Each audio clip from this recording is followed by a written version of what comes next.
never knew how much indecency and filth I'd have to experience just to survive. You learn just how resilient you are when it's just man versus nature.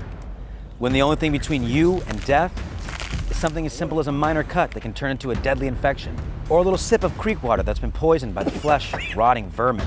Gives you new perspective. Shows you what you're made of. Yeah, I've been doing fine so far with my Patriot supply. And I think I'll get about another month out of it. I don't look forward to the day I run out and have to make some hard decisions. Josh? Oh, hi, Tim. What the hell are you doing? What are you doing out here? I haven't seen you since after the show. How long have you been here? Since about noon? Did you eat a whole month's worth of my Patriot supply? Well, yeah, I had to keep my energy up. You know those aren't free, right? Yeah, call it per diem. No. No. Come on, Tim! Get $50 off a 4-week kit from My Patriot Supply by going to prepwithcrowder.com today.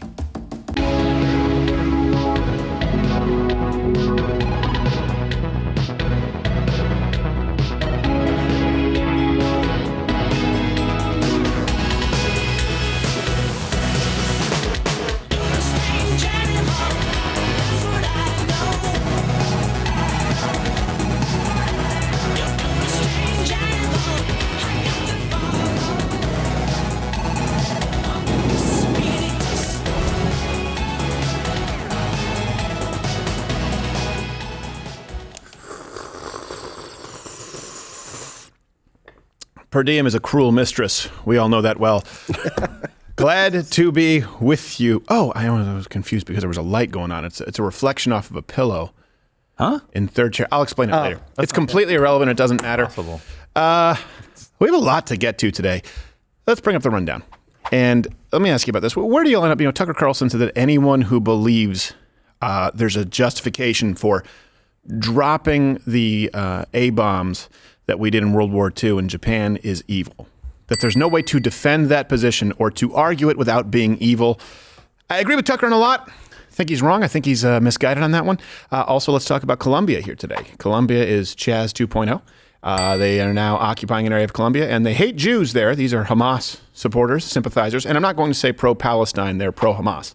How do I know? Because they say they're pro-Hamas. How do I know that they want to enact more October 7th? Because they say there will be 10,000 more October 7th. This is going on. And we're going to compare it. By the way, the media has obviously tried to use this to point fingers at Donald Trump in Charlottesville. So that's an important point. And Eduardo Bolsonaro's on. Ah. He's like the Donald Trump Jr. of Brazil. Well, that's pretty cool then. Kind of. Yeah.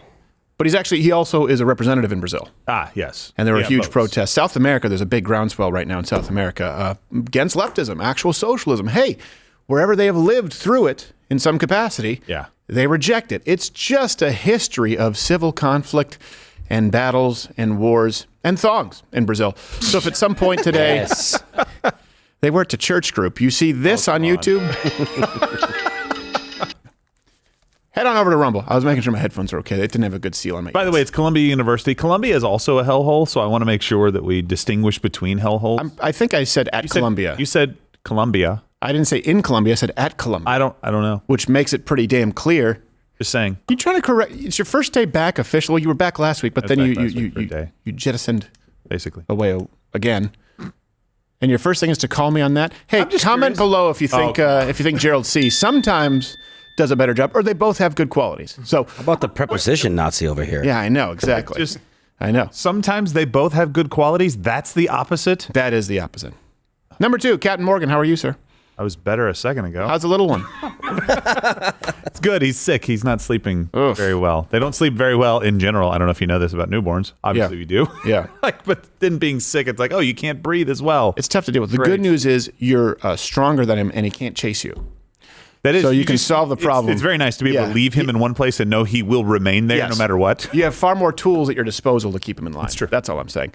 And when you hear this, you know him, you love him. In third chair, you can watch his comedy special, American, on Mug Club. And you can see his dates at jfirestein.com. Thank you for your service, Josh. How are you? I'm good. Excellent. Good to be here. I like the shirt. Thank you. It is a new favorite of mine. gosh. Check that out, everybody. Oh. Yeah, that's old Gerald A. Oh, look at you. You got the same one. Yeah. Wow. Rain and Gerald. Planned. This isn't. You knew about this. You were in on this, weren't you? I am not in on this coup, but Hey, look at his shirt. He's not. Obviously, he's not in it. It's Look at his because shirt. it's short sleeves. That's the only reason. Be honest. I don't wear short sleeves on here. It's the only reason you're not I believe wearing the it's shirt trying right to show off those guns. It's Dude's got cannons unprofessional under there. and immodest. Hey, I don't know if you know this. Do you remember? I hate all of you. Do you remember the border bill that kind of tried to shoehorn in $60 billion in aid to the in aid to Ukraine? Yeah, they right? called it a border bill. They called it the border bill. I don't know if you know this, but now we're going to provide Ukraine with about $60 billion anyway. Wait, what? Yeah. Oh my gosh. So that's happening. That's expected to basically be finalized The later. price tag went up and they just took a border. It was $60.06 billion for Ukraine and the border bill, and now it's just a separate package, $60.84 billion. This was always going to happen, just so you know. When people talk about the swamp, when people talk about the uniparty, these are platitudes that are often thrown out because people just like to deal in cliches. But this is what we're actually dealing with. It was always going to happen. There was no way around it, and here you are. $60 billion to Ukraine. Hey, didn't Zelensky get cut? Was it a yacht or was it a third house? How was it a Rolls Royce? How many of these representatives, how many of these politicians in Ukraine are living high on the hog? And I don't know if you know this. What's the number, Joel? Is it 37 trillion? I think we're in the high 30 trillion number for national debt right now. I think we can fact check that. I think it's 35 trillion. Me. It could be. We could do wrong. higher. So we not only don't have money, 34. we have net negative 34 trillion money. That's a lot of negative. And just think about this for a second. The border bill got scrapped, right? There was about 20 billion, I believe, that would have gone to the border, or sorry, less. I think it might have been 14 billion. I'm getting confused. $21 billion going to Israel here. $34 trillion net negative dollars that we have. And we're sending 60 billion to Ukraine and about 20 plus billion to Israel. Now, let me be really clear with Israel. We absolutely should support them morally after October 7th. They have the right to defend themselves. I don't believe that we should be sending any money to Israel. Hey, October 7th should never happen again. I completely agree. You make sure it doesn't happen in Israel by any means necessary, and you have my support. Not a fan of terrorists. But if you can't do it without 20 billion from a country that's 34 trillion in debt, you have a problem on your hands, not ours. Don't they have their own money as well? You would think. I mean, I'm not trying to play into any stereotypes. I'm just saying. Yes. I thought they had their own money Right. to spend on this. It's not India. It's not India. Does India not have money? I think it's the money to people ratio. 21 billion to Israel and 60 billion to Ukraine. Can you guys at what point do you say, maybe that's inappropriate spending? At what point are Republicans useless? I just woke up to this is actually happening? Especially the ones that waved Ukrainian flags on the floor. If any of them did, I know the Democrats were handing them out, but I think some Republicans might have been waving them too. Yeah. How about no flags on They're the not floor aside from the Republicans. American flag? Yes, just the one How about none? that matters. Yeah, that's kind of our building. So You would think so. yeah, the red, white, and blue really looks good in there. It does. It Yeah, fits. as a designer myself, as a fan of interior design, I gotta say, Ukrainian flag, blue and yellow, does not go together. You No. gotta have a dark blue, white, red. It looks good. They don't have a good flag. They also don't have a Looks good like country. It looks like a. It's a bad country with a bad flag, is my point. And there's a Well, I'm worse not gonna go that country far, attacking it. So Of it's the course. only- Because people act like you like Hamas if you say we shouldn't be sending 20 billion. Right, Is exactly. that a defensible position? Do you understand the difference between people who are actually anti-Semitic, people who actually dislike Jews, and someone who says, yeah, I think they absolutely should have the right to defend themselves, and I absolutely think that Hamas needs to be completely disbanded by any means necessary. We shouldn't be sending money. Is that anti-Semitic? I don't think it is. I don't think so. Is it pro-Russia to say, hey, Ukraine, defend yourself? $60 billion? I don't know if you know this. We have issues here. We have a homelessness problem. We have a crime problem. I don't know if you know we have a debt problem. That's just something that we never seem to take into account. At what point do we start worrying about our own stuff? But yeah, I mean, the border issue should be the number one thing that we're spending money on right now, not other people's conflicts. Yeah. Sorry. That's That's us, because the money train stops if that isn't fixed. Yeah. The rest of the world, in fact, should be sending us aid to secure our border because it appears as though we don't have the funds to be able to do it. Right. That would be sick. That would be nice. Rest of the world? Just Ukraine and Israel money. That's at least 4 to 6 border walls. Maybe even 7, depending on the contractor. Depending on the contractor. Think about that for a second. They have no interest in solving that issue. You, Americans, say the biggest issue facing this country right now, illegal immigration. They don't care. Right now. If they can do this for a bill with you, they could do it for a border wall. They could do it to deport people who are invading your cities and your towns. They could do it to stop fentanyl coming through our borders. They could do it right now. It would be far cheaper than what we're just saying. Let's toss, I don't know, $60 billion on there for Ukraine. And it's all imaginary money. Yeah. Like, just put more imaginary money for a wall. Right. All right, we'll move on here and talk about. But it's just something that just really got my goat. It did. I just sat here from my. Some point you just go, what? You went to the restroom and came back with a Ukraine bill that pissed you off. I know. I was like, let's toss this in there. So this weekend, Tucker Carlson, he was on the Joe Rogan Experience. It's just always fun. It's an experience. It's an experience. It's an extravaganza, some would say. For the whole family. Experience it today. Yes. He went on the Joe Rogan program, and it's been going viral, where he said that the United States was evil for dropping atomic bombs on Japan. Now, I agree with Tucker on a lot. The issue that I really kind of have an issue with here, where I take issue, allow me to rephrase that because I sounded retarded, is when he says that anyone who supports it or anyone who thinks that it was justified is evil. There's no other way. Well, allow me to present to you that there are other ways. And I think two positions here are valid to hold. I think it's a far more uneducated opinion as far as loss of life, and I'll lay out the case for you, all references, in saying that no bombs should have been dropped. I also think that it's absurd to say the United States should not have nuclear weapons of any kind when you consider that other nations who would gladly use them if we didn't have nuclear weapons. But we'll get to that. So here's a clip of Tucker that everyone is talking about. I'll just admit it. On the right, have spent the last 80 years defending dropping nuclear weapons on civilians. Like, are you joking? Right. That's just like prima facie evil. Yeah. If you can't, if we hadn't done that, then this, that, the other thing, that was actually a great savings. Like, no, it's wrong to drop nuclear weapons on people. And if you find yourself arguing that it's a good thing to drop nuclear weapons on people, then you are evil. Like, it's not a tough one, right? It's not a hard call for you. It's not a hard call for me. So no one's saying it's good to drop nuclear weapons on anyone. And that's the straw man that he presents here. And this is kind of the age of it's really very X-friendly, right? To just throw that out and rah, rah, rah, rah, rah, pom-poms. Okay. No one's saying that it's good to drop nuclear weapons. But he's wrong. He's wrong in that if you estimate the amount of lives lost, it would have been about 5 on the low end to 10 million Japanese people, 400,000 to 800,000 Americans. As far as the people who were killed by these bombs, about 200,000. So there is no argument that can be made. And we'll go through all of the sub-arguments. But even those sub-arguments that you'll hear, like the Japanese were going to surrender anyway. No, it was going to end. The World War II was going to end because of Russia. No. No one is even arguing that you are not looking at several multiples higher of innocent lives lost in a land invasion or if the war had continued. So, no one's saying it's good to drop nuclear weapons, but I do think that the conversation needs to center on why, and was that the appropriate decision? Is it morally superior to save millions of lives at that point in time? Not to mention the fact that we are also dealing with, some of the most grotesque evil that you can possibly imagine if you look at what the Japanese imperialists believed in. And of course, notwithstanding the Holocaust, the Nazis, they were, I don't know if you've heard of the axis of evil.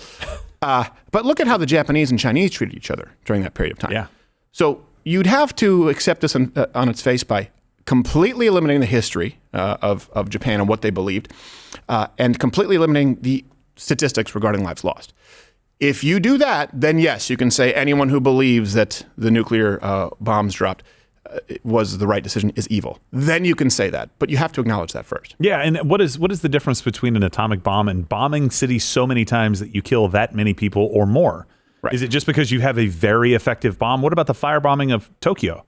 Was that okay, but Because it's a nuclear weapon, we shouldn't go to one bomb doing all that damage. We should at least have to send 50 planes, 100 planes to do that kind of damage. I don't understand the point that he's even trying to make there. You could argue that it's a nuclear wrong on the bomb- history, and B, it's wrong just in theory of war. Right. What were you saying, Josh? You could make the argument that one nuclear bomb is more humane. Yes. People died in an instant. They didn't even know what was happening. That's right. They didn't have to watch their That's the way family. to go. They didn't have to watch their baby fly out of a building because they're being bombed or throw their baby in front of a tank or something like, whatever crazy stuff they're going to do. I think we would all accept that war is inhumane. Yes. Period.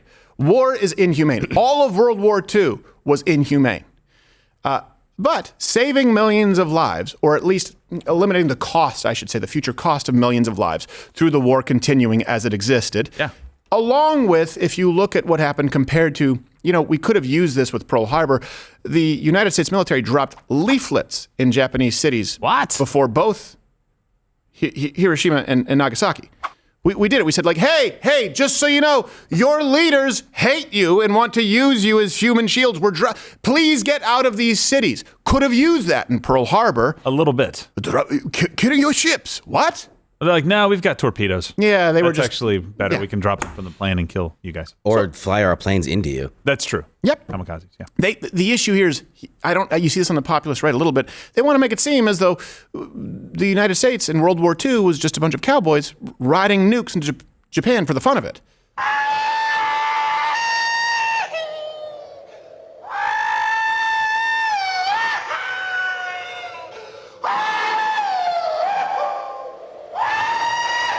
Okay, there's one guy. I mean, but to be fair, he's gone now. He's gone now. Obviously, We because dealt with it. Yeah, we did. So let's go through some of these claims here. I think this is an interesting history lesson. A claim that you'll often hear is that the Japanese, we should have never dropped these bombs, even understanding the amount of lives that were, I don't want to say saved, the amount of lives that didn't have to simply be expended. Right. The claim they'll make is the Japanese were going to surrender anyway, so there was no need for this. Ethical debates aside, was the bomb necessary for ending the war? Well, 6 of the 7 5-star US generals and admirals at that time felt there was no need to drop the bomb because Japanese surrender was imminent. In fact, a post-war panel of 1,000 experts, including surviving Japanese leaders, concluded Japan would have surrendered even if the atomic bombs had not been dropped. Okay, here's the truth. No, they weren't. They weren't going to surrender. So let me lay this out for you. Again, all references are available, and I really hope that other people start following suit so that you don't just hear claims on an Instagram reel and then believe it to be true. July 26th, right, the terms of the surrender of the Japanese, they were demanded, they were written out by the United States, China, Britain at the Potsdam Declaration. Okay, that's July 26th. July 28th, the Prime Minister in Japan, Kantaro, rejected it. Wholesale. And by the way, own words. Yes. Basically, you're using their own words. They Yes. said, oh, they were going to surrender. He says no. Right. He's the prime minister. He said, no, I don't understand whose word to take. So people telling you this, here's what they do. They say, oh, there were this panel of experts and this person. Yeah, sure, okay. But the Japanese prime minister said, no. No. No. So that's kind of relevant. And the terms included some simple things, like removing Japanese leaders who started the war and believed in a pan-Pacific superior race, demilitarizing, that Japan would relinquish some of the conquered territory, right? Things like that. Democratic norms, simple things. And we were pretty clear, and by we I mean us, China, Britain, that if the terms were not agreed to, let me read this quote here, the full application of our military power backed by our resolve will mean the inevitable and complete destruction of the Japanese armed forces and just as inevitably the utter devastation of the Japanese homeland. So this is what transpired. The idea that they were going to surrender, you'll hear that. I learned that in college. No. How do I know? Because they said no. That's pretty easy. And I've seen that claim a lot right now on social media. People are saying, oh, the Japanese were going to surrender anyway. Obviously, you see it there. You've seen reports of it. But people go to that very quickly. And I even thought, were they? Wait a minute. No, they weren't going to surrender. For a second, I was like, wait a minute. Were they actually going to surrender? No, we would have to spend hundreds of thousands of more lives to get them to surrender, including millions of their own. Well, let's ask the Japanese prime minister. Yeah. Oh, he says, no. I like how that clips the black guy that speaks with a British accent. 4 generals thought that they were going to surrender. So that must make it true. Yeah, apparently they didn't actually listen to the Japanese prime minister who said, no surrender. They weren't in on How about some surrender? 0 surrender. If this is surrender, this is 0. We're over here now. Zero. Zero, like our plane. Yes. Fly right to the end of the battle. That's right. Crash. Jesus. Here's another claim that they will make, okay? And again, this is, you have to believe it. To assume that anyone who believes the dropping of these bombs was at least a calculated risk that was reasonable at the time, you have to accept all of these premises to believe that anyone who would be evil. That's what we're dealing with here. You'll hear this claim a lot. I heard this claim quite a bit. There was no need, at the very least, for a second bomb in Nagasaki. The Japanese had, in fact, already sued for peace before the atomic age was announced to the world with the destruction of Hiroshima and before the Russian entry into the war. The atomic bomb played no decisive part from a purely military standpoint in the defeat of Japan. Okay. Here's the truth. Nagasaki had to happen because of exactly what happened after Hiroshima. In other words, it had to happen because Hiroshima happened. What's the right way? Is it Hiroshima or Hiroshima? I've been corrected no matter which way I say it. I think Hiroshima is how you say it in a British accent. Oh, okay. Hiroshima, you know how they like Yes. to make it, but Hiroshima do you like sounds about more that? like Japan. That's be how. I try to put myself in their sumo shoes. Okay, there you go. Hiroshima. Yeah, Sumo don't I wear try to put shoes. myself in their thong. In their thong. And like you do with Brazilians. Yes. I do the same thing with Yes, Japanese. Japanese, yeah. Yes, of course. Either way, it's all a good visual. So the Japanese leaders after Hiroshima, they didn't believe that the Americans had more than one bomb. And there was no plan for surrender after it happened, to be clear. They didn't offer to surrender until after, I believe it was August 10th. And that was one day, coincidentally, after Nagasaki. Jeez. And there were more leaflets between, I believe. You were talking about that. Yes, there were basically. more leaflets before Nagasaki. That was us saying like, hey, we counted to 3, Yeah. 2. Sounds like we counted to like 12, Yeah, at that point. 11, 12, 28. We kept counting. We gave them every single option, no plans for surrender. They didn't contact us and say, hey, let us think about it. We don't want another city to be, blown up, especially not Kyoto. By the way, we're still not going to surrender. They just didn't do anything. Right. So what is the point? If you're not going to get them to surrender this way, you have to go to the other option, land invasion. Right. We've already seen the numbers for that. So drop another one. Yes. And we'll get to numbers on that again when we get to the claim of Russia was basically going to be the catalyst for ending World War II, which they often make and people have made on this very show. Yeah. This is what, and you were also dealing with the people. This is one thing we've talked about. A lot of people just think that the Germans and the Nazis, I should say, because not every Nazi was a German, not every German was a Nazi, but a lot of people just think that the Nazis were the only people in that war who believed in a superior race. So did the Japanese. Yeah. And they believed in a superior Pan-Asian race that didn't include the Chinese. So as racist as you think we are here in the United States, if you listen to the Squad or go to Columbia, I don't think you understand that the Japanese and Chinese were far more racist against each other and believed that the other was subhuman and treated them subhumanely. And by the way, the Japanese believed that they were a superior race, and then of course the Aryans did, which if that war continued and they were the only men left standing, would have been a very awkward tiebreaker. No, Germany probably would have won that. I'm sorry. Well, I don't know. It's a volume height. game. It's a height It's a thing. height game. It's a volume game as well. Height and meth. So They did invent meth. they did. They used a lot of meth. Well, that's how they got the kamikaze pilots to go. They just got them methed out of their mind and just aimed them east. I hate west. the tests. Yeah. The Japanese had meth too. They all had meth. Yeah, they all had unbelievable They shared it. amphetamines. And then you're dealing with people that think about what a kamikaze pilot is. They are willing to kill themselves, and their leaders are willing to toss their own people, to use them as bodies simply for a greater cause, which ultimately includes a superior race. The kamikaze issue with the Japanese, it was very, very difficult facing that at that point in time. It was also surprising. And unfortunately, someone in our office tried using the technique for himself. All right. No pepperoni. No pepperoni? God! This is the last time they're ever going to do this to anyone!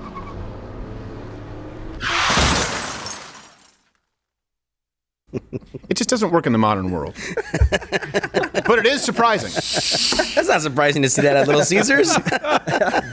Wasn't it under the cheese? I'm not. Oh. Don't get him started on that. Joel, man, what are you doing? He was already Okay, pissed off. Canadians, comment below. You may not know this, America, but another argument as to what an abomination to the modern sensibility the Canadian people are. They put their pepperoni under the cheese. You said it like it's crazy, but like that's what a deep dish is, isn't it? Well, but you know that it's part of the unwritten agreement that we have with big deep dish. Okay. That's right. With Canada, they just put the pepperoni under the cheese. And I was actually on a film set one time. There was this AD who was liberal. He was a nice guy, and he was talking to me, and he was eating. And as he was talking to me, he said, "Well, I've been a vegetarian for 19 years. I guess that's over." Oh no, he's going to what? He goes, hell. "It's under the cheese. It's under the cheese." I go, "Oh, the pepperoni. Yeah, we do that. Why? Do you put all your toppings under the cheese? No, just pepperoni. Why? What? Probably, you know what? Probably they don't like vegans. I don't know. It's kind of funny if that's the reason. Pepperoni. Oh, and if that's the reason, I am now a fan of Canada. And it is soggy, and then the oil gets under the. It's just, and we used to call in Canada when we would order a pizza, say, "Please put the pepperoni on top of the cheese." And in French, in Quebec, they'd be like, "On top of the cheese? What the? You crazy man?" Everyone's know it's go under the cheese. You want it soggy, soft, and full of oil. Oil. It bothered. Please comment, Canadians. If it's just Quebec, I don't know why. But we need to drop atomic bombs. No. It's Canada. It's a wacky place. If it's a troll on vegetarians, then we need to embrace it. They didn't think that far ahead. I don't think so. I don't think Canadians think that far ahead at all. Just look at their military, and we appreciate all of you. A very small amount. Especially those beaches you got to walk ashore on. Oh my God. Normandy. We'll go back to that another day. It's tough. All right. Here's another claim that you will hear regarding the A-bombs being dropped. The war actually ended. It had nothing to do with the atomic bombs dropped. You'll hear this a lot now through revisionist history. It actually ended, and certainly would have ended very quickly because of Russia's intervention. The conventional view, supported by Orthodox historians, mostly follows the mainstream post-war American perspective, that the bombs were the decisive factor in the Japanese surrender.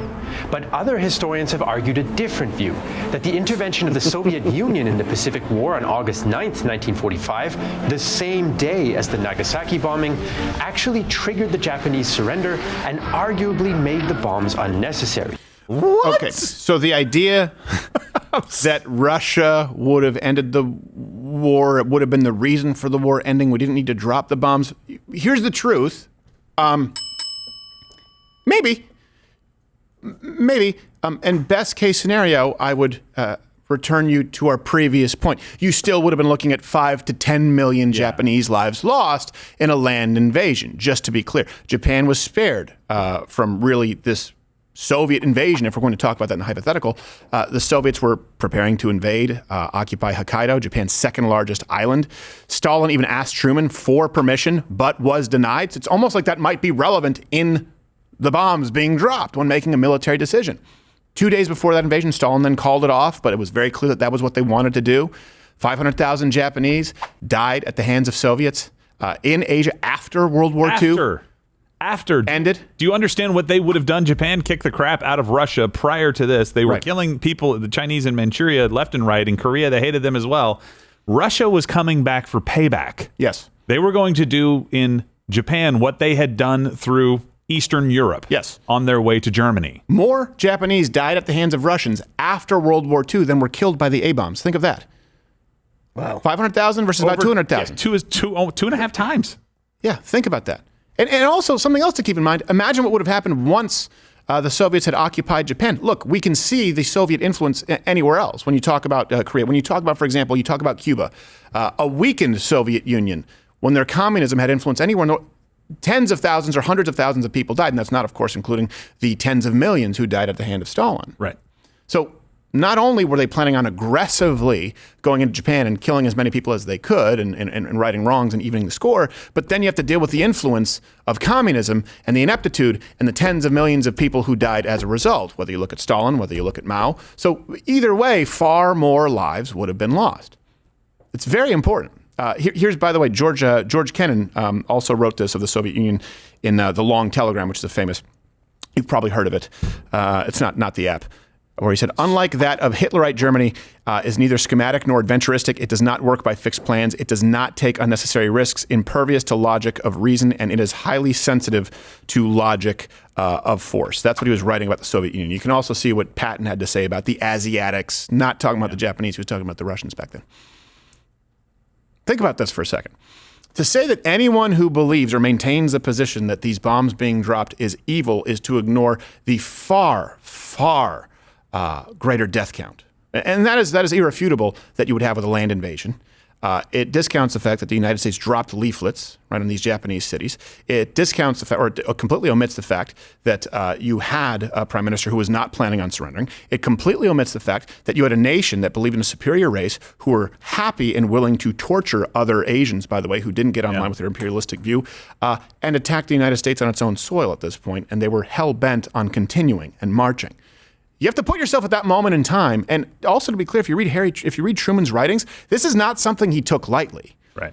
And I'm not saying great leader. I'm not saying he didn't make mistakes, but this is not something where he just wanted to do it. It's not a Raytheon contract and big military. No, this was a big decision at that point in time where, okay, do we want to put an end to this because we know how many lives are going to be lost? I think an argument can be made, maybe both ways, but I just think to say that people who believe it was the right decision are evil. No, you can comment below. I think a little bit of a history lesson is important. And I think that, in this case, I think Mr. Carlson knows that. Yeah. I think he knows that, and he's omitting it on purpose because it's a better click. Yeah, I agree. It's going to get a lot more people talking. But he also said something else that made me completely disregard his opinion on this as being somebody who should know better than to make a point like this. I think we potentially have a video of it if we need to bring it up. But he basically said that the United States should not have nuclear weapons. Right. Why we should not have them in the clip when he was talking with Joe Rogan, making the case that the United States. Now, if you want to make the case that nuclear weapons should not exist, sure, period, on the planet, and that they can't possibly exist, fine, I can understand the logic behind that. But to say that the United States should not have the weapons and that we should be putting all of our efforts and resources into preventing things that would necessitate the use of nuclear weapons, that's stupid. Because other people do have them. Right. Look at all the countries where they've given up nukes. We had, I think, bases in Ukraine at one point. The United States did about the Cuban Missile Crisis. That was one of the things I believe that we did. Mm-hmm. There were some other bases in the area. Don't fact check me if I'm wrong on that. Shut up. Just shut up. And I think Turkey was part of the problem too. Look at Libya when they gave up their nukes. Look at North Korea right now. The only reason North Korea isn't just Korea is basically China and that they have nukes in North Korea. And will nuke Seoul if they're invaded, potentially. Right. That's it. When people give up their weapons and other people have them, it's a massive problem. Tucker, you're an idiot for saying that. I don't need to know anything else you need to say about nukes and World War II. If you say the United States shouldn't have them, that's naive. You're now in the climate catastrophe group that says everybody else should basically upend their economy, spend trillions of dollars, and kill people for doing it. But China's never going to do anything, and so it's the climate change thing. You're in that group now. You're in the climate change scam group to me because it's not going to solve itself because China will never do anything about it. Same thing with the nukes that other countries have. Maybe Tucker maybe he means to say that no one should have. He didn't say that though. Well, let's go to the clip. Maybe that's what he meant to say. Let me see the clip, and maybe that's what he meant to say. Pissed me off a little bit. I apologize. We need audio. Yeah, we can't just look at his. I see him. So, I see him doing stuff. With that in mind, why would you want nuclear weapons? It's like just a mindless, childish, sort of intellectual exercise to justify, oh no, it's really good because someone else will get it. How about no? How about spending all of your effort to prevent this from happening? Would you spend more effort on that Partridge Family haircut? I'm sorry. If he means spending the effort on stopping nuclear proliferation abroad. Sure, but let me ask you this. Okay, hypothetical scenario. We get rid of our nukes. All right. Then we spend a bunch of money on trying to get other countries to get rid of their nukes. So you could do that let's just split it into two camps. I know I've been accused of A or B thinking. You could try and do it through diplomacy. Hey guys, you got nukes there? Maybe think about not having them? I'll get rid of mine if you get rid of yours. Right. No, but we've already gotten rid of ours in this scenario, according to. So, and they say no. Right? Likely kill you. hopefully don't rape you, but they can because they can do whatever they want. They have nukes, you don't. Okay, situation number 2 is militarily, let's try and stop, I don't know, places like Iran from using or proliferating and using nuclear weapons. Militarily, again, they get to the point where they have nukes and we don't. I don't know. It's kind of one of those choose your own paths book, but every path leads to you being sodomized against your will. I was just going to say death. Sodomized might be worse. I just don't. It's just not realistic. It's just it's like playing baseball when only one team has bats. Yeah. It doesn't make any sense to me, and he knows better than that. Well, let me ask you this. Right now, if the United States completely gets rid of our nukes, what do you think happens? We shut down, get rid of our nukes, disarm them tomorrow. Oil stops being sold in dollars immediately. Good point. Comment below what you think happens. Is the world better off? Is the world better off for the United States disarming their nuclear weapons tomorrow? I'm curious. Maybe I have a blind spot here. I think that dropping nuclear weapons, I think it was, of course, a tragedy. A lot of life was lost. I think that given the circumstances, given the history, it made sense at the time, and it certainly was a net savings as far as innocent lives lost. And I think that today, for the United States to disarm their nuclear weapons, to basically destroy them, when we live in a world where other people who would gladly destroy the United States and Western civilization because they have nuclear weapons, I don't see that as a net gain. I don't see how that ends well. As a matter of fact, I can't imagine a scenario where it ends in anything other than innocent lives lost and you no longer living in the United States of America. That's the only conclusion that I can see. Comment below. I could be wrong. I could have a blind spot. But this is one of those things where this is the idea of algorithms and click and a brain that's not even real, putting something in front of you and you go, yeah, that makes sense. Well, let's just think it through. Let's go one click deeper and think it through. I think it's important. And we make all the references available at loudwithcreditor.com. Yeah. I know a scenario where it makes sense to get rid of all the nukes. Mm-hmm. Globalism. Everyone under one flag. Why you need nukes? Yep. Oh, how convenient. I mean, I don't see how you can't. You would basically have to apply it to, I don't think anyone should have a gun. I think you should focus on making sure that nobody else has guns. It's the same argument being used at that point.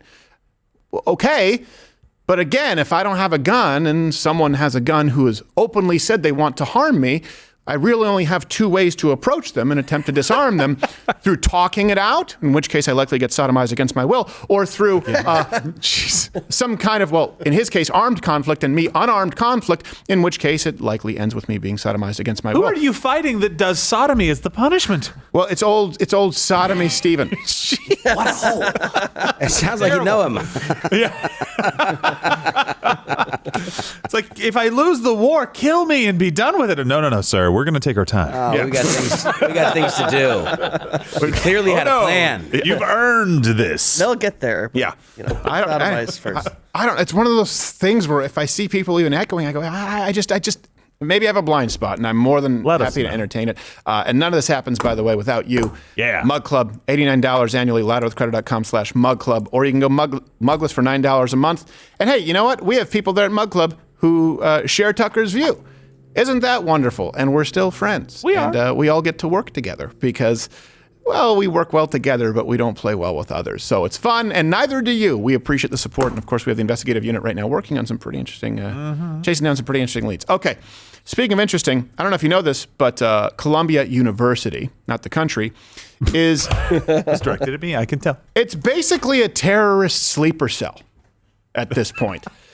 So this is what we're dealing with. You've probably seen this on social media, but I'd like to put a timeline on it and clarify to you exactly what's going on. And let's also bring the attention back to the fact that the people, every time you see one of these assholes, and allow me to rephrase, assholes out there protesting, saying we are Hamas, and basically a full-throated defense of October 7th, and you see Jews being harassed on campus, I want you to remember that this administration wants to forgive these assholes of their loans through your tax dollars. So don't separate yourself from what's happening here like, oh my gosh, crazy. Because you'll see this like, man, that's why they've lost their mind in San Francisco, Columbia. You couldn't pay me to go there. No, you're paying so someone else can go there and do exactly what you see on X right now. That's your money. As a matter of fact, one could argue the only reason they're able to be professional assholes, allow me to rephrase, professional assholes, is through your tax dollars. And sometimes we just separate it. Again, that $34 trillion of debt. So let's go through this, and I don't use this term loosely as far as actually anti-Semitic, what's going on right now. Yeah. Actual hatred of Jews. These pro-Hamas, not pro-Palestine, pro-Hamas protests have been going on Columbia University now for a while. And now they've turned into full-on encampments like CHAZ. Remember CHAZ? That ended swimmingly. CHOP? That's right. It was CHAZ and became CHOP? I can't remember which one it ended up. Or was it CHOP that became CHAZ? Anyway, you remember this. This was in Seattle area. Mm-hmm. That's what's happening in Columbia. So here's just a montage to sort of brief you on this encampment and kind of the greatest hits.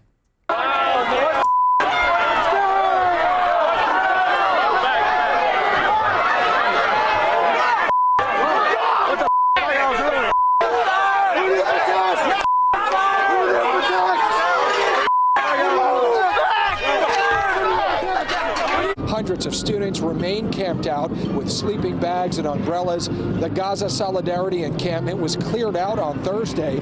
The university called police in because it said students were violating school rules and creating a harassing environment. More than 100 arrests were made, but that didn't stop students from starting to look like Gaza and rebuilding their demonstrations. Yes, it is. We can send them there. Well, those tents they bought at REI. Their student loan or their daddy's money. Or our money, taxpayer funded. Right. Some of those tents are quite lavish, actually. They are. It's like a 4-person tent. Oh. Also, Ilhan Omar's daughter was amongst those arrested and suspended. No word yet from her uncle/dad. So it took. Took 5. She married her brother. I don't care what Snopes says. You can see the marriage certificate. We've provided it to you ad nauseum. Every now and then. Wait, she married her brother, and no one brings it up. Wait, Eric Swalwell is still representative. Wasn't he banging Chinese spies? Only multiple. The answer is yes. It's yes. It took this administration 5 days to do anything. And all they did was condemn the anti-Semitism, not the actual violent protests, not the actual assaults and harassment going on, just to condemn kind of anti-Semitism in general. They have not been very firm. And of course, the media gushed and said, wow, what a great response from the wonderful unifier. And here's something important. Because right now you're seeing this on campus, and you're seeing on multiple campuses. There was a guy who was stabbed in the eye with I believe, a Palestine flag at Yale. Jeez. Yeah. Think about that for a second. Whoa, stabbed in the eye at Yale? With a flag post. Not in jail? At Yale. At Yale. Yeah, I know. Oh, you're doing the Puerto Rican way. I went to Yale. Yeah. It's pronounced jail. Uh-huh. Got an 8-year degree. Yes. So when asked about these protesters, what they try and do is pivot and say, yeah, but hold on, he was worse. And the media then, of course, carries their water. Karine Jean-Pierre said, Hamas, something, Colombia. But you know what inspired former Vice President Biden to become president was Charlottesville. This actually happened. Believe your lying eyes. And the reason why he ran has been very clear about what he witnessed in Charlottesville. Let's not forget what we saw, the anti-Semitism, the bigotry, the hate that we saw in the street of Charlottesville. Biden's so selfless. Yes. Ma'am, I believe the question was about Hamas and Columbia University. Can you tell us about Uncle Joe's dad being eaten alive in World War II? Well, that's what they did. He did say that's cannibalism. Yes. Was he talking about the Andes? Apparently that's where it all happened. No, it's different. So this brings me back to the media still keeps us alive, just like January 6th. Charlottesville, praising white supremacists. Donald Trump, Charlottesville, praising white, racist, neo-Nazis, Charlottesville, Trump. Here's the thing, and this is why correcting this lie always matters, because it's like a turd in a punch bowl. Donald Trump, at that moment in time, in real time, directly addressed and condemned, in no uncertain terms, neo-Nazis and white supremacists. Here's what the media does not show you. I know you've seen it, but this is just so you can share it with other people who still believe that line. You also had people that were very fine people on both sides. You had people in that group, excuse me, I saw the same pictures as you did. You had people in that group that were there to protest the taking down of, to them, a very, very important statue. And I'm not talking about the neo-Nazis and the white nationalists, because they should be condemned totally. Pretty clear. So the equivalent from Joe Biden or Karine Jean-Pierre would be, of course, anyone on campus, whether it's Yale, Columbia, saying that they are pro-Hamas in any capacity, or calling for the destruction of Israel, or occupying giant swaths of the campus, making Jews uncomfortable because they want to make Jewish students uncomfortable. Of course, all of those people, including Ilhan Omar, Rashida Tlaib, the anti-Semitic tropes, they are to be condemned completely and totally. If she were to say that, then she could say, and of course, we also believe that there are two sides to every issue, and there are some people who believe in, different history or different sort of allotments of land as it deals with Palestine and Israel. No, but you have to start with all stabbing someone in the eye with a Palestine flag needs to be condemned totally. What's happening in Colombia, the violent protest, needs to be condemned totally. That would be the equivalent to what President Trump did then. But of course, the media still wants you to believe that he never did that, right? They try and tell you that he supported and defended white supremacists. So that way you don't have the contrast available to you of this administration not condemning with the same kind of zeal these terrorists. I don't know. I say terrorists, but you know what? You be the judge. This is what's been going on campus.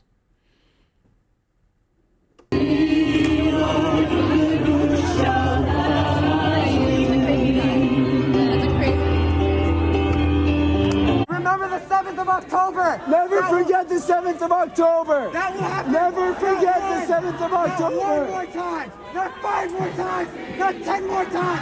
Not 100 more times. Not 1,000 more times. Not 10,000 times. Now, see, when I first watched that clip, before I got to the very end, I thought it was going to go this way.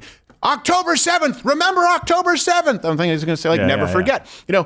No, October 7th, not one more time. Not 2 more times, not 10 more times, but never again. Yeah, no. That's what I thought he was going to say. Exactly. I said, but 10,000 more times. I'm like, oh, shit, he's a terrorist. I love how his buddy next to him that was trying to chant was when he got to 100, he's like, I got to break in. I don't know where this guy's going to stop. Yes. Well, he couldn't count. That's what it was. He's like, I don't know what comes next. 100, 1,000, 10,000? 2 million? Not 100 more times. 10 million? He I'm was not only in finished. 10s, by the way. Yeah, he was only going by 10s. That's true. It was very Canadian, very metric, 1 million more times. 10 million more times. Okay, look, if someone on campus with their face covered advocates for October 7th, any more times, no student loan forgiveness at very least, and I also think they should be in a padded cell. How about that? Not $1 forgiven. Not $10 forgiven. Not $100.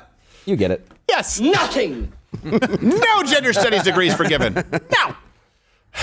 And of course, here we are this morning. The Columbia president forced all of their students to go remote because of the threats that are taking place. And here's another key fact that I think you guys kind of need to keep in mind. It sucks, but Columbia brought this on itself in a lot of ways.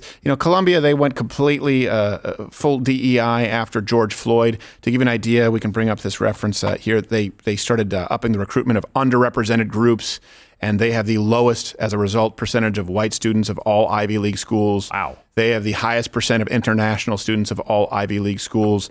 They've been prioritizing activism over education for a very long period of time. What? Maybe I'm evil. I just fucking love it. Yeah. I love that they just, let's do all of it. Why? Why is it happening? Fucking retards. It's hilarious. I didn't have to do anything. I just sit back and watch. It's so good. Oh, wonder how the test scores are. They will eat themselves. They're pass or fail over there in Columbia. Oh, I'm sure. Jokes on both of you. They don't believe in standardized testing. Oh. No. It's all based on your thesis. And they don't check for grammar either. Our cover letter. What is it that you write? You have to write an essay? Bibliography. Right. I don't know. I have no idea. I don't know. A thesis? I don't know what I didn't go to college. Oh, well, that's okay. TPS report? Neither did these kids. They just protest. This idea that now it's like college educated versus not. It's a completely irrelevant question at this point. It's like when you fill out the gun form and it says, what's your race? White, Caucasian. Then it also asks you to check off not Latino, which I will say is the one kind of racist policy I think we still have here in the United States. Yeah, that's a weird one, right? What is up with the white non-Latino? Yeah. Can't they just be their own people? It's 2 times they ask you. They're not like, are you white? Like, are you sure you're not Asian? Yeah. Right. So, this is also something important to keep in mind when you see this. You're paying for it, right? These are the same kids who demand that you pay off their student loans. Hey, look, protesting or civil disobedience, usually means you have some skin in the game. And this is how you know these people aren't actually protesting. This is how you know these people aren't real, in the sense that none of this is, let me think. They're professional protesters who would be protesting anything they could find so long as they didn't have to risk anything. If you go to Selma, you have people who are being arrested. You have people who are being bitten by German shepherds and hit with fire hoses because they wanted to eat a piece of pie at the diner. Look at Rosa Parks and having to get, well, actually in her case, she didn't even have to get up off her ass. But you understand what I'm saying. She had something to risk at that point in time. Harriet Tubman, you look at the civil rights, you look at even the women's suffrage movement, right? These were people who were being imprisoned at that point in time. Yeah. These were people who were having the IRS at one point in time, close in on them. Right now, you're dealing with people on these campuses who have no skin in the game. They've never paid taxes. They're on campus, and they're demanding that you foot the bill for their professional protesting. There's no risk for them. None at all. That's not a protest. That's not civil disobedience. That's you being a leech. It's a very, very different dynamic. I've talked about this in the past with immigration. They say, what about the Statue of Liberty? Bring us your cold, yep, you're hungry, you're poor. I get it. Very, very different when people are leaving their country, coming to this country, because they're taking a risk with no promise of anything in return. The only promise is freedom. You want to go to this land of opportunity, you take your own chance. Same dynamic change, right? That from a modern welfare state. There's pre-welfare state immigration, post-welfare state immigration. Two very different things. There's you're risking your skin, your finances, right? You have some skin in the game, civil disobedience, protest, and none of that while demanding you get paid to do it through the taxpayer dime. Two very, very different dynamics. One, even if I disagree with the reason for protest, is respectable because it's someone making a stand. What stand are you making when you don't believe you should take responsibility for the loans that you took out for a degree that nobody wants while you sit there and harass Jews on campus? What risk? How can I respect that? So really quickly, as much as I want you to excoriate these people even further, our guest is ready and does have kind of a hard out. So we probably need to jump down to that and then come back to this maybe for Mug Club if we want to. Okay, one final quick point, right? These kids, Columbia students, they have the second highest average debt in all of Ivy League schools, just to be clear. And all this is crazy because at the exact same time in Gaza, Hamas has been holding protests against gender studies degrees. So it's one of the, look, hey, we all have our reasons. At least they have skin in the game. Okay, we have our guest on right now? We do. All right, so maybe we can run some of these clips with Mr. Eduardo Bolsonaro regarding South America. This man, of course, is one of the most popular men in Brazil. Let me make sure I want to make sure I have his title correct. He's actually, he actually received 1.9 million votes. Wow. Being a member of Brazil's Chamber of Deputies. This is incredible. I guess most votes in 2018, 1.9 million votes, the most votes for any legislator in Brazilian history. That's fantastic.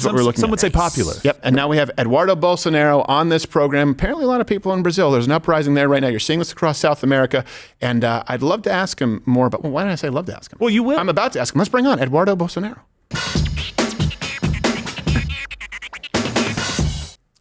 Mr. Bolsonaro, can you hear me and see me, sir? Yes, Steve. Thank you very much for the opportunity to talk with your great audience. I'm very sad because Rumble is not here in Brazil anymore. And I really appreciate that you are now on YouTube, I guess because of me and the Brazilian audience. Thank you for that. No, I appreciate it. And we're largely on Rumble because I'm sure we'll be banned here on YouTube very shortly. So, Mr. Bolsonaro, first off, can you tell for people here in the States, I know people in Brazil are very familiar with you, but for people in the States, kind of who you are, your background, just a snapshot, because I think it's pretty cool. Thank you. I'm the third son of President Jair Bolsonaro. I'm a lawyer, also a federal police officer, which in Brazil, we do not have the same work of the feds that you have in the United States. It's a totally different works. We take care of the border, drugs, airports, ports, and some other federal crimes. And since 2014, I'm a member of federal representative in the House here in Brazil. And in 2018, I became the most voted ever congressman in the history of Brazil. And I'm also former chairman of the Foreign Affairs and National Defense Committee. That's so that's it. I guess. That's I'm a all. father. I have 2 kids. I have a lot of other stories to talk to you, but in general, that's your resume is short, as you say. It's a short resume. But it's okay. So look, you are in Brazil, and right now in South America, we see this groundswell. Right, we just saw these protests in the streets of Brazil over the left-wing president Lula, and then we saw in Colombia protests over the left-wing president Gustavo Petro. We'll show some of these clips later, or you can maybe bring it up as B-roll if you want to put it on silent so we don't distract from it here. I'd like to ask you, do you have an update on, look at these protests for crying out loud, on this last weekend's protests in Brazil? Because a lot of Americans have not been following that. They don't understand, what's been happening in Brazil. And of course, Bolsonaro, your father, immensely popular. It's unbelievable the size of it. Yes, and it shows a lot of not only the support of for Bolsonaro, remembering that my father, he's not the president anymore, right? And the Superior Electoral Court decided in a record time that he's not capable anymore to run for president in the next election of 2026. And this is not because he was accused of steal something, bribery, nothing like that. It's because he had a meeting with ambassadors and he criticized the electoral process of Brazil. So in Brazil, there are some things that you cannot debate, like vaccines, like electoral process, and things like that.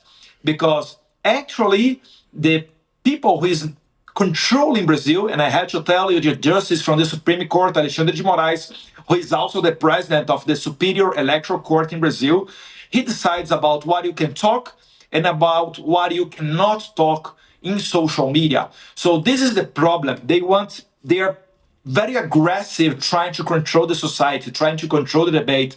And this is hurting even Elon Musk. Elon Musk he's having a problem now because he's saying that he was receiving some orders from this justice, Alexandre de Moraes, to block people on social media in 2 hours. And if he doesn't do that, he will receive a fine of $20,000 every day. Right. And it happened mainly in the electoral time in Brazil in October of 2022. So this is the mess coming out there now in Brazil by the voice of Elon Musk. And he said that when this justice from the Supreme Court was ordering X to block profiles, to block users, he was saying that to the users do not know that these orders were coming from his hands. Right. So he was saying, hey, Elon, block these people, but do not let them know that me, Alexandre de Moraes, is blocking them. Right. And this is only one of the illegal things that he done. Well, he's actually pushing now, Moraes, for people who don't know, pushing for a complete ban on X altogether to fight so-called, what he says, digital militias. And Rumble is no longer available in Brazil because they've been asked, we've talked about this, they've been asked to remove certain content creators, and they say that they won't actually play ball with that. Let me ask you this, given that that's kind of what's going on and that Lula, the current person in charge, has some control over media in Brazil, how are Brazilian citizens able to get both sides of the story right now? Because it's given all of that, it's shocking to see that many people in the street, let alone anyone at all, considering the control of media that they seem to have in the left right there in Brazil. Did you remember, Steve, in the beginning of the WhatsApp, when you have the possibility to forward messages as many people as you'd like to do forward? Yes, my grandmother at that point would forward me pictures of a prairie dog's testicles. So I wasn't a huge fan, but that was with the internet. But then after that, you start, imagine that, a company that works with communication, reducing the capability of their tools to do communication with others. Everything about that, I do believe it was trying to reduce the power of not only Jair Bolsonaro, but all of the other conservatives in Brazil and maybe all around the world. Because we are doing great in social media. And with the social media, it was the content necessary to bring up some light and stop with the monopoly of the information of the mainstream media. So if you follow what is going on in Brazil, first they try to say that you are fascist, Nazis, racist, and all of that. Right. And it didn't work. Now they're trying to censor you. And here in Brazil, they are bringing people to the prison because of that. And I'm not only talking about the January 8th that we had here in Brazil, that is pretty much looks like what you had in the United States in January 6th. But here in Brazil, no one died. There was no weapon, not even one gun seized, not even one shot, absolutely nothing. And a lot of people that went to the prison here in Brazil, they arrested in the same day almost 2,000 people. A big part of them, they were camped in front of a military headquarters, kilometers far away from the Three Powers Square, where happened the invasion of the Congress, of our White House, and the Supreme Court. So what they are basically trying to do is to kill a spontaneous movement that was led, or actually is led, by Jair Bolsonaro. So when Bolsonaro go to the streets and call people to protest together with him in the Copacabana beach, like yesterday, what we are showing to the people is, okay, if it was a fair election that we had in 2022, where are the voters and the supporters of the number one, the guy who won the election, Lula da Silva? Right. It's unbelievable because he has no support. And my father, he has a huge support still if he's not non-eligible. Right. Well, let me ask you this. Since they've made him ineligible at this point, and of course they've done this with the sort of tacit support of the United States government, right? They're obviously far more Lula fans than Bolsonaro. It's just interesting that anyone in our government would have a dog in that fight. Raises questions and certainly seems to be, I guess, eerily similar to the election here in the United States. How are people like you and your dad in Brazil? Because in the United States, a lot of people here feel as though they're helpless to fight back policy-wise, right? We just saw $60 billion go to Ukraine. But they do feel as though, okay, at least we can speak on X now and Rumble as an alternative. So there's something there. With you guys, you don't have access to Rumble. They're trying to ban X. Your dad's been made ineligible. What is it that you guys are doing or can do to fight back against this corrupt government's actions? We have to be smart, because at least they have to use any kind of thing, even legal things, to bring you some problems, to put you inside of investigations of the federal police or something like that. For example, there is a congressman like me. His name is Daniel Silveira. He's in jail now. And why he's in jail? Because he recorded a video talking bad words for the Supreme Court justices. So he was at home. He recorded a video saying bad words for the Supreme Court justices. And he went to the prison. He's convicted for almost 9 years in jail because of this video. Okay? Wow. At that time, my father was president of Brazil, and my father gave to him the presidential pardon. Mm-hmm.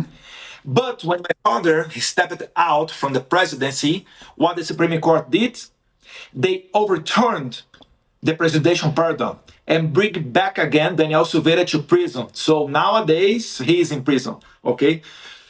This is a message that we, senators and federal representatives, doesn't matter, we have no immunity to talk, to speak whatever we want. So we have to be very smart, very careful what we are doing. Sometimes we can do things that we cannot publish or tell people that we are doing, not because they are illegals, but to not show the strategy to our enemies. Right. Because if they have the chance, they will destroy you. Just what they did with, for example, Paulo Figueiredo, that used to had an interview a couple of days ago. He's United States, but as Alexandre de Moraes cannot extradite him, right? He canceled his passport and blocked his bank accounts. Yeah. So here in Brazil, what I do is I have to control what I'm talking and bring to the people the same message using other words. Right. And only to finish with this issue, when Elon Musk started to talk about what happened behind the scenes during the election times in Brazil, these bizarre orders coming from the Supreme Court, Alexandre de Moraes, now he appointed Elon Musk inside of a federal investigation. So Elon Musk is under investigation in Brazil by the Brazilian FBI. Yesterday came up what we call here a police report saying that we call it that here too. Yeah, they use that to prepare for the judicial process. Okay. So very likely tomorrow I'll be in the same situation of Elon Musk. But Elon Musk lives in the United States, I live here, and this is a problem. That's scary. They made a report saying that I am reorganizing together with other congressmen the international network of the extremists. I don't know if it sounds familiar for you, but they're saying that the problem is here in Brazil is the same virus that you have in the United States. But the problem is that we have less antibodies. And this is the problem. If Trump, he's facing some unfair trials in New York, if he had this mugshot in Georgia, if I'm not wrong, here in Brazil, the risk is the level is a little bit ahead. Yeah. Like the risk here is you go to the jail. Of course. And if you go, for example, to Bolivia, the former president of Bolivia, she's in jail, Janine Áñez. Why? Because anti-democratic acts. So right. Depending the level of the things, you can go to the jail and face some trials. Right. Well, and then you see what's happening, in Colombia. And let me ask you this, because I know there's been a huge rivalry. I know largely soccer-based, Brazil, Argentina. But with Milei, do you feel conflicted now? Do you think all right, we're kind of friends, even though we've hated each other for a long time? But Milei, he's doing great because his chancellor, Diana Mondino, she offered refugee or asylum for the Twitter ex-employees that are under risk to go to the jail because of Alexandre de Moraes. Right. And she tweeted on X, she posted on X that we share the same, everybody who shares the value of the liberty and the freedom, they are more than welcome to come here to Argentina. We are going to protect you. And it was great. Yeah. And it shows how important it is you have friends here in the region. And it shows even more how important it is to you elect Donald Trump this year in November, United States. The election of Donald Trump will shift back again, not only United States, but the rural region to the right wing, to run away from the China government, to run away from the socialist government that want to control everybody. Because if you see the problems that Rumble they are having in Brazil, you have in Australia, you have in France. So this virus is going everywhere all around the world. Yeah. What makes Brazil special is because in Brazil, this virus is coming from the judiciary. And in the other countries, it comes from the administration, the federal government that they have. And more than that, finishing this comment here, Steve, is because Michael Schellenberg, who is the journalist who is launching everything about the Twitter Files Brazil scandal, he said that now the Judiciary Committee, they are putting their energy to see if the State Department of the United States somehow helped the Alexandre de Moraes, the Supreme Court, and the Superior Electoral Court. Yeah. And even more than that, because they can be together with the British intelligence. It would not be a surprise for us, especially you Americans, because you saw what happened with the suppression of the Hunter Biden laptop case when the FBI asked for some media to do not. Right. They asked him to suppress it. Oh, boy. Oh, there you are. Yeah, so. Sorry, your connection cut out for a second. But yes, I heard what you were saying about the Hunter Biden laptop story. Yes, so I know you wanted to finish, but no, you're absolutely right. That was as a matter of fact, on our show, we've talked about this. It was revealed for the first time physically. Rudy Giuliani was on our show, and he said, and that's the Hunter Biden laptop. I said, wait, that's the laptop? He goes, yeah, it's right here. The FBI didn't want it. They took everything in my apartment. They didn't take that. It was the only thing the FBI was not interested in. And we were shocked at that point in time. Yeah, just that one thing can change an election. And then, of course, like you said, in Brazil, you add the power of the judiciary there. I mean, it's very relevant when you have a current former vice president who wants to pack, meaning add seats to the Supreme Court. They've made it known in no uncertain terms that they want to give more authority to the court, provided it's created in their image. So the best place to find you, Edward, I know on X is Bolsonaro SP. Is there anywhere else that someone can follow you and kind of stay on top of it in case they ban X in Brazil? I have all the other regular medias, Facebook, Instagram, Bolsonaro SP2. And I think I do appreciate it, Steve, for the opportunity that you are giving to me. And I will be in DC at the Capitol for the hearing of Elon Musk on 7th or May 8th. Not sure about the date, but we will be around because we think that is only the top of the iceberg. What we are looking now, things are going to be really worse on the next chapters of this story. Well, hopefully we can connect with you, and whenever you come stateside, bring as many Brazilian women as possible. We appreciate it very much. Look, everyone knows this about Brazil. Anyone who travels, like in Brazil, I don't know, they're just born models. Mr. Bolsonaro, I appreciate it. I know you're busy, brother. I'll talk to you soon. Thank you, Steve. Thank you. All the best. God bless you. All right, God bless you. Be well. This has been Eduardo Bolsonaro, everybody.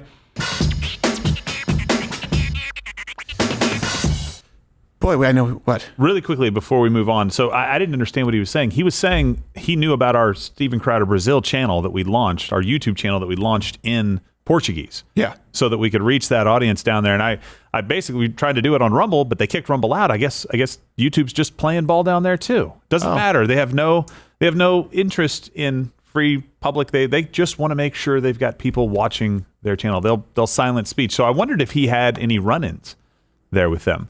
Yeah. Okay. I was a little confused. Sorry, I was trying to get the reception. Yeah. Because when I heard him say the YouTube thing, I thought he meant here, like we're on YouTube and Rumble here. Okay. He was actually talking about our channel that we just stood up. That's true. If you're watching Brazil, we do have. Can we get the URL there? We've got it right down here. Oh, there you go. Yep. Steven Crowder, Brazil. My show. I make it all for you.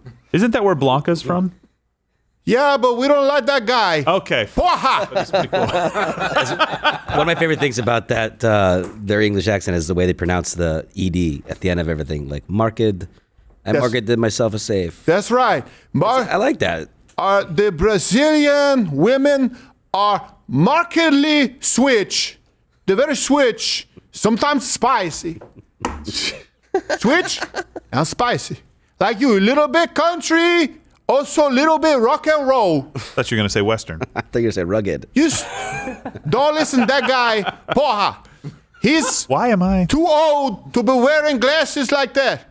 I don't think that makes any sense at all. To his guy, he's dressed like he's going to school. He needs a backpack with rainbow. Just because these make me smart. I think he's talking about our He think glasses make him look smart you think he is? as opposed to gay.